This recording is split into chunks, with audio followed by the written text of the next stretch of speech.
હાલ અત્યારે શહેરની મધ્યમાં નવલખી મેદાન ખાતે હિન્દુ વૈષ્ણવ પ્રેરણા મહોત્સવ ચાલી રહ્યો છે। પરમ પૂજ્ય બ્રજરાજકુમાર મહોદયશ્રીની વિશેષ ઉપસ્થિતિમાં જ્યારે આ કાર્યક્રમ ખૂબ ભવ્યાતિ ભવ્ય રીતે યોજાયા હોય, જેમાં અનેક મહાનુભાવો આવી રહ્યા છે। ગુજરાત ભાજપા અધ્યક્ષ જગદીશભાઈ વિશ્વકર્મા, સાંસદ ડૉક્ટર હેમાંગ જોશી, અનેક ધારાસભ્યો, અનેક મહાનુભાવો આ કાર્યક્રમમાં એટલે કે આ મહોત્સવમાં પધાર્યા છે, લાહો લઈ રહ્યા છે, સાથે જ તેની જાતને ધન્યતા અનુભવી રહ્યા છે।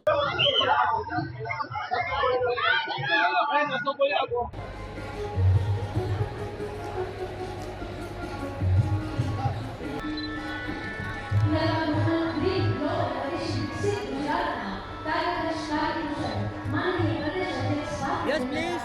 Yes.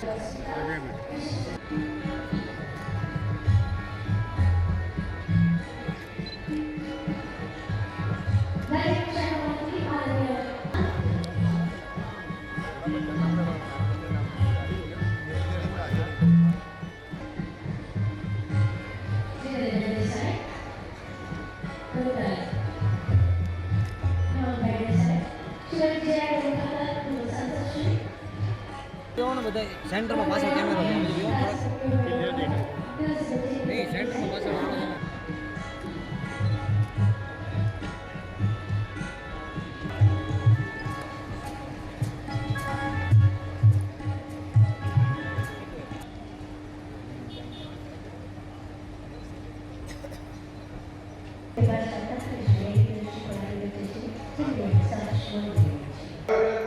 ग्लोबल हिंदू वैष्णव प्रेरणा महोत्सव द्वारा થઈ રહ્યું છે।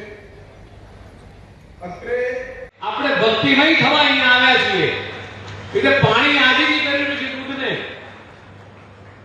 ત્યારે દૂધ કહે છે કે મને શું ફાયદો, અને ત્યારે પાણી સરસ વાત કરે છે કે જે મારી માતાઓ અને બહેનો દૂધને ઉકાળશે ત્યારે હું મારી જાતે બળી જઈશ, પણ દૂધને બળવા નહીં દઉં।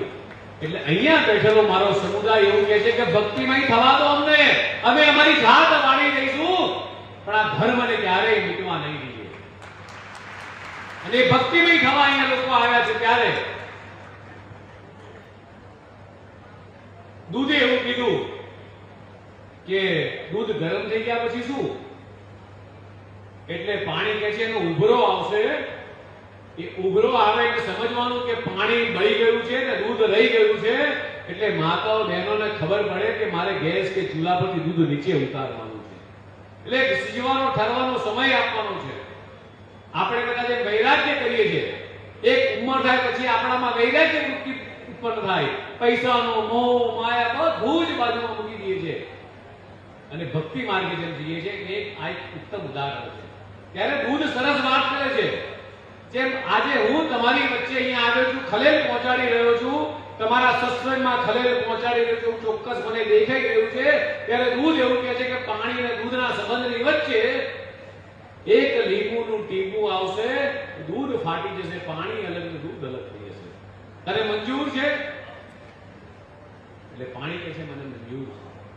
એવી રીતે આજના સાંપ્રત સમયની અંદર જેટલા પણ લોકો અહીંયા આવ્યા છીએ, આપણા બધાના જીવનની અંદર, આપણા બધાના ઘરની અંદર, માતાની પિતાની વચ્ચે, પતિ પત્ની વચ્ચે, સાસુ ને વહુ વચ્ચે, દીકરા ને દીકરી વચ્ચે, આ બધા જ વચ્ચે એક લીંબુનું ટીપું અત્યારે પડી ગયું છે, મને દેખાય છે। કદાચ શ્રી બ્રજકુમાર મહોદયશ્રીને પણ આ ટીપું દેખાતું હશે, અહીંયા બેઠેલા હજારો લોકોને નહીં દેખાય, પણ મારી વાત પૂર્ણ થયા પછી ચોક્કસ દેખાશે। એ ટીપું છે એ માત્ર નાનું રમકડું છે, ઇન્સ્ટ્રુમેન્ટ છે, એનું નામ છે મોબાઈલ। આપણા બધાના જીવનમાં ખૂબ મોટી ખલેલ અને ડિસ્ટર્બન્સ ઊભું કરી છે, અને કેટલા ભક્તિમય પરોઈ ગયા હતા આ મોબાઈલના કારણે, કેટલાય લોકોના જીવન એ ડિસ્ટર્બ થઈ રહ્યા છે એની આપણને ખબર નથી। બાલિકાથી જોશો તો એક મોબાઈલની રીલ આપણા મગજને, આપણા જીવનને, એક વોટ્સએપ, બાળકોની આસક્તિ ઘટી રહી છે। આજે એ સ્ક્રોલ કરે છે, ફટાફટ ઇન્સ્ટાગ્રામ ટ્વિટર સ્ક્રોલ કરી રહ્યું છે, ફટાફટ વિડિયો જોઈ રહ્યું છે। એની પર સર્વે થયો હમણાં તો બાળકોની આસક્તિ ઘટી રહી છે, કારણ કે એની વાંચવાની હેબિટ નથી, સ્થિરતાની હેબિટ નથી। આપ જેમ 2-3 કલાકે બેસી રહ્યો છો, મહોદય શ્રીને સાંભળી રહ્યા છો, સાંભળવાની હવે ટેવ નવી જનરેશનને નથી. અને એટલા માટે બે હાથ જોડી અને વિનંતી કરું છું કે આપણે લોકો અહીંયા કથામાં બેસીએ ત્યાં સુધી મોબાઈલને તિલાંજલિ આપીએ.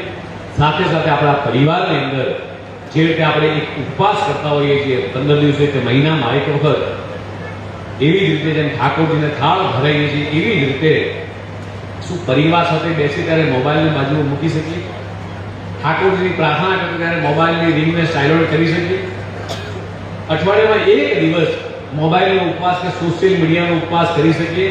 આપણા બધાના જીવનની અંદર ખૂબ મોટું પરિવર્તન, આપ જેમ બધું જ છોડીને અહીંયા આવ્યા છો એવી જ રીતે તમારા બધાના જીવનમાં ખૂબ મોટું પરિવર્તન મિત્રો ચોક્કસ આવશે. વધારે વાત નહીં કરતા લાસ્ટમાં એવું કહીશ કે જે રીતે દેશના યશસ્વી પ્રધાનમંત્રી માનનીય મોદીજીએ એક પેડ માં કે નામ કેચ ધ રેન સ્વચ્છ ભારત ના જે મિશન ઉપાડ્યા છે, મને જે સાંભળવા મળ્યું છે કે વિવાહીઓ દ્વારા પણ આવા જ પાણીના સંગ્રહ માટેના ખૂબ મોટા કામ થઈ રહ્યા છે.